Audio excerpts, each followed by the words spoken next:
नमस्कार, टेक्निकल अड्डा चैनल में पुनः आपका स्वागत है। मैं GP Verma, ex chief engineer, UP power corporation limited. आज का टॉपिक है डोमेस्टिक अर्थिंग, यानी आपके घर में लगे इलेक्ट्रिकल सिस्टम की अर्थिंग, या यूँ कहें आपकी और आपके परिवार की जीवन रेखा। क्या आपने कभी इस तरह का चित्र या डायग्राम कहीं देखा है?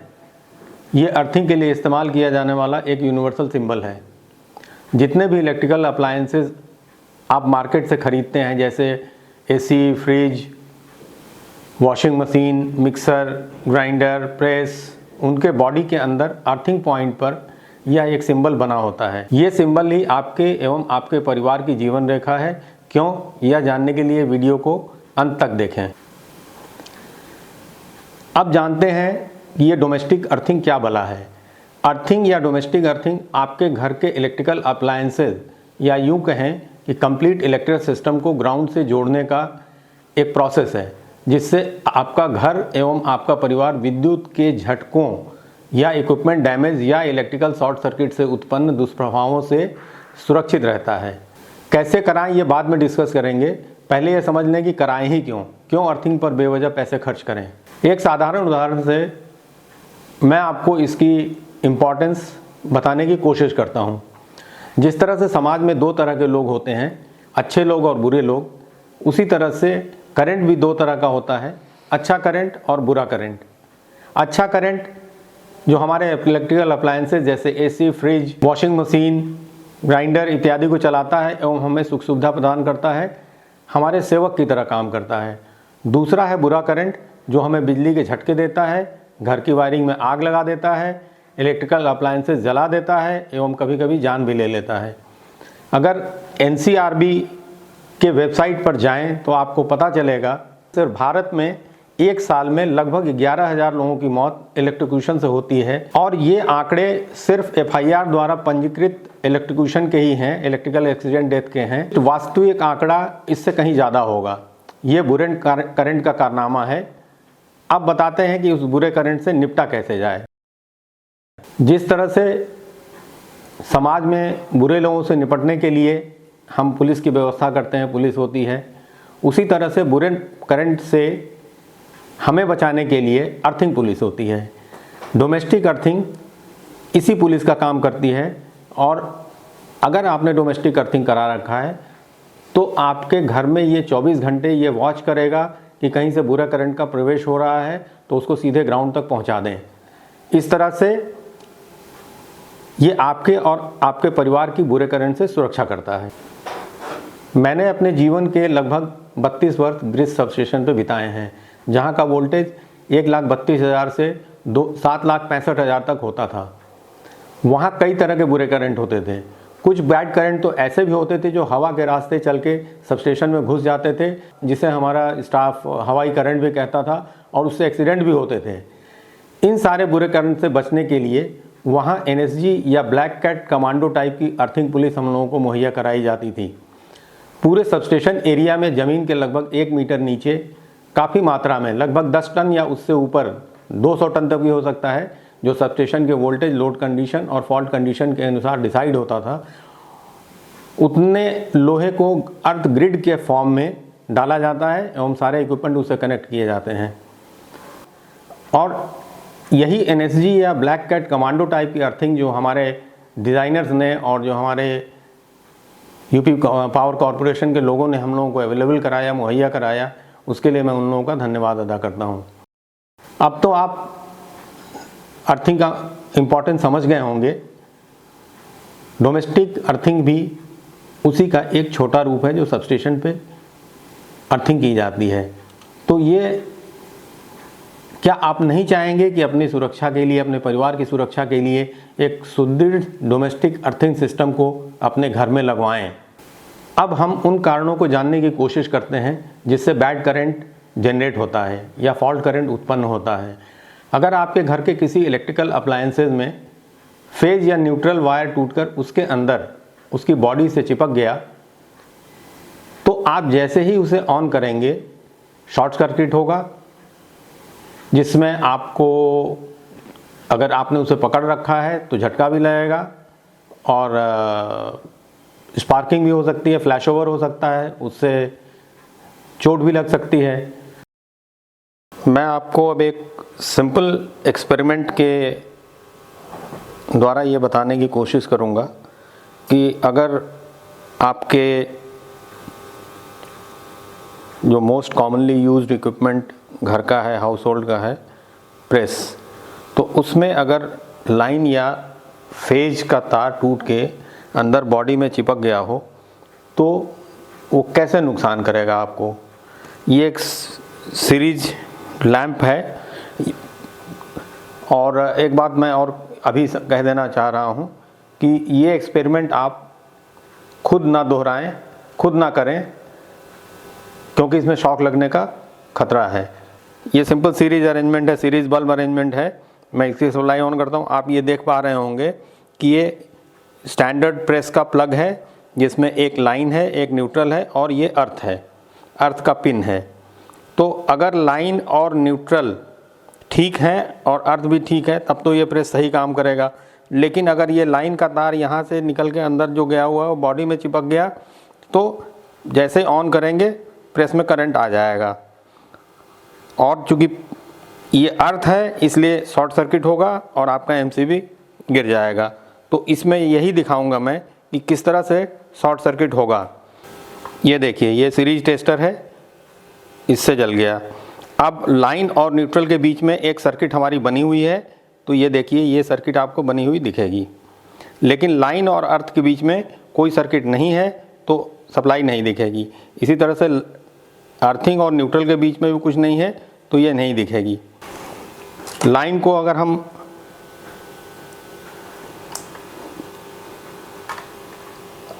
शॉर्ट कर दें प्रेस की बॉडी से,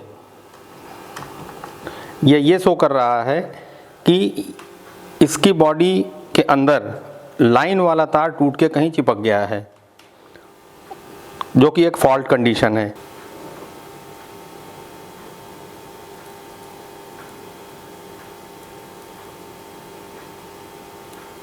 बस यही एक बात है। इसका मतलब यह है कि आपके अर्थिंग पॉइंट पे बिजली पहुंच चुका है और ये शॉर्ट सर्किट हो गया है। तो इससे ये पता चलता है कि अगर अर्थ सिस्टम है आपका सही तो ऐसा फॉल्ट होने पे भी कोई फ़र्क नहीं पड़ेगा। जब ग्रिड में लाइटनिंग या शॉर्ट सर्किट होती है तो उस कंडीशन में आपके घर में bad current, high voltage, high current के फॉर्म में आपके बिजली विभाग के तारों से होता हुआ वायरिंग से आपके घर के वायरिंग के थ्रू प्रवेश करेगा आपके घर में और काफ़ी नुकसान कर देगा। लेकिन अगर आपने प्रॉपर अर्थिंग लगवा रखी है तो ग्रिड के डिस्टर्बेंस को वो एलिमिनेट कर देगा, अर्थ कर देगा, उसको आपके घर में घुसने नहीं देगा। इलेक्ट्रिक अर्थिंग आवासीय भवनों, घरेलू उपकरणों जैसे एयर कंडीशनर, रेफ्रिजरेटर इत्यादि के खराब होने की स्थिति में उन्हें सुरक्षित रखने में मदद करता है। यह संपूर्ण विद्युत प्रणाली में एक वोल्टेज स्टेबलाइजर की तरह काम करता है, मतलब हाई वोल्टेज को ये एलिमिनेट कर देता है, आपके यहाँ नुकसान नहीं करने देता है। यह बिजली के शॉर्ट सर्किट के करंट के फैलाव को भी रोकता है। तो ये मुख्य कारण है। और एक कारण और है, एक स्टैटिक इलेक्ट्रिसिटी का जनरेशन भी कभी कभी होता है घरों में। गर्मियों के दिनों में ज़्यादा होता है ये, जब ड्राई वेदर रहता है। आपने ये बचपन में एक्सपेरिमेंट किया होगा कि जैसे बालों में प्लास्टिक की सूखी कंघी फिरा के अगर आप अपने हाथ के ऊपर ले जाएं तो आपके रोए खड़े हो जाते हैं। तो ये एक तरह का स्टैटिक इलेक्ट्रिसिटी का जनरेशन ही है। यही अगर स्टैटिक इलेक्ट्रिसिटी ज़्यादा वोल्टेज की है तो ये झटका दे सकती है। तो अगर सिस्टम में कभी स्टैटिक इलेक्ट्रिसिटी का जनरेशन हुआ आपके घर के आसपास कहीं, तो अर्थिंग उसको पकड़ के अर्थ कर देती है। 4 मुख्य कारण वो थे और 5वां मुख्य एक कारण ये भी है। तो अर्थिंग क्यों लगाना चाहिए, कारण क्या है, ये आपने समझ लिया। ये तो थी डोमेस्टिक अर्थिंग की व्यवहारिक आवश्यकता, जो आप भलीभांति समझ गए होंगे। लेकिन इसकी वैधानिक आवश्यकता के बारे में अभी हमने चर्चा नहीं किया है। आइए इसकी वैधानिक आवश्यकता को भी थोड़ा समझ लें। इंडियन इलेक्ट्रिसिटी एक्ट 2005 में गाइडलाइन डिफाइन किए गए हैं। भारतीय मानक ब्यूरो यानी BIS ने अपने स्पेसिफिकेशन नंबर IS 3043 द्वारा डोमेस्टिक अर्थिंग का स्टैंडर्ड भी तय कर दिया है एवं मुझे विश्वास है कि इस मानक के अनुरूप अगर आप अपने घर में अर्थिंग अरेंजमेंट करते हैं एवं अपने इलेक्ट्रिक वायरिंग को इससे जोड़ते हैं तो आप बिजली के साइड इफ़ेक्ट्स यानी झटकों से सुरक्षित रहेंगे एवं आपके घर और परिवार के लोग शॉर्ट सर्किट से होने वाले आग के नुकसान से बचेंगे। अब मैं आपको बताता हूँ भारत में डोमेस्टिक इलेक्ट्रिकल अर्थिंग की स्थिति क्या है, इसके बारे में कुछ बताता हूँ, कुछ चर्चा कर लें। यहाँ स्थिति बहुत चिंताजनक है। हम में से अधिकांश को डोमेस्टिक इलेक्ट्रिक वायरिंग के अर्थिंग के इम्पोर्टेंस के बारे में पता ही नहीं है। क्या मकान बनवाते समय आपने अपने बिल्डर से या कॉन्ट्रैक्टर से ये पूछा कि मेरे घर में कौन सी अर्थिंग लगाई जा रही है? शायद नहीं। आप बेस्ट क्वालिटी के बिल्डिंग मटेरियल लगवाते हैं, टाइल्स लगवाते हैं, प्लम्बिंग मटेरियल लगवाते हैं, लाइट फिटिंग लगवाते हैं, पेंटिंग का चुनाव में पूरा समय देते हैं, ध्यान देते हैं, पैसे खर्च करते हैं, लेकिन जो आपके एवं आपके परिवार की 24 घंटे इलेक्ट्रिकल एक्सीडेंट से सुरक्षा देता है, उस डोमेस्टिक अर्थिंग के बारे में कभी नहीं जानना चाहते, कभी नहीं पूछते। अगर आप अभी घर बनवा रहे हैं तो अपने कॉन्ट्रैक्टर से अवश्य ये पूछिए कि वो आपके घर में किस तरह की अर्थिंग लगा रहा है और क्या इससे अच्छी अर्थिंग भी मार्केट में उपलब्ध है। अगर आप मल्टी स्टोरी बिल्डिंग में फ्लैट में रहते हैं तो अपने बिल्डर से ये अवश्य पूछिए फ्लैट खरीदते समय कि फ्लैट में जो फ्लैट बनाने के लिए जो बिल्डिंग बनी है उसमें अर्थिंग के अरेंजमेंट किस तरह से किए गए हैं। आपको ये जानकारी देनी पड़ेगी। और अगर अर्थिंग प्रॉपर नहीं है तो आप उसे मजबूर करिए कि वो सही अर्थिंग लगाए, क्योंकि फ्लैट में आप अकेले होते हैं। अगर इलेक्ट्रिक्यूशन होता है, अगर बिजली से आपका संपर्क हो जाता है बैड करंट से, तो वहाँ बचाने वाला कोई नहीं होता है। लेकिन अगर आपने घर अपना बनवा लिया है एवं उसमें रह रहे हैं तो अर्थिंग की स्थिति क्या है ये कैसे जानेंगे आप? मैं आपको आपके घर में इंस्टॉल्ड एग्जिस्टिंग अर्थिंग को जांचने का एक आसान तरीका साझा करना चाहूँगा, जो बहुत एक्यूरेट तो नहीं है किंतु काफ़ी हद तक यह गाइड कर देगा आपको कि आपके घर की अर्थिंग ठीक है अन्यथा नहीं। किंतु यह कार्य स्वयं न करें, इसमें शॉक लगने का खतरा है, किसी इलेक्ट्रीशियन को बुलाकर कराएं। इसमें हम आपके यहाँ जो सप्लाई अवेलेबल है फेज, न्यूट्रल और अर्थ, इसके बीच में वोल्टेज मेजर करेंगे, 3 वोल्टेज मेजर करेंगे।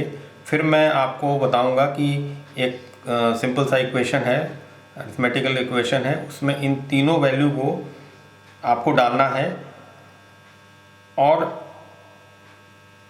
अगर उसमें रिज़ल्ट 2 से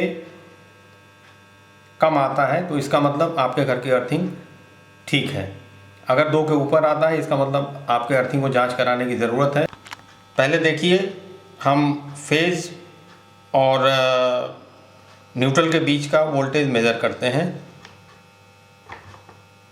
ये 240 वोल्ट आया, आप देख पा रहे होंगे। और फिर हम न्यूट्रल और अर्थ के बीच का वोल्टेज देखते हैं, ये 2.38 आया। इसके बाद हम फेज और अर्थ के बीच का वोल्टेज देखेंगे तो ये 242 आया। ये 3 फिगर हमें नोट करनी है। इसके बाद कैसे कैलकुलेट करना हम अभी बताते हैं।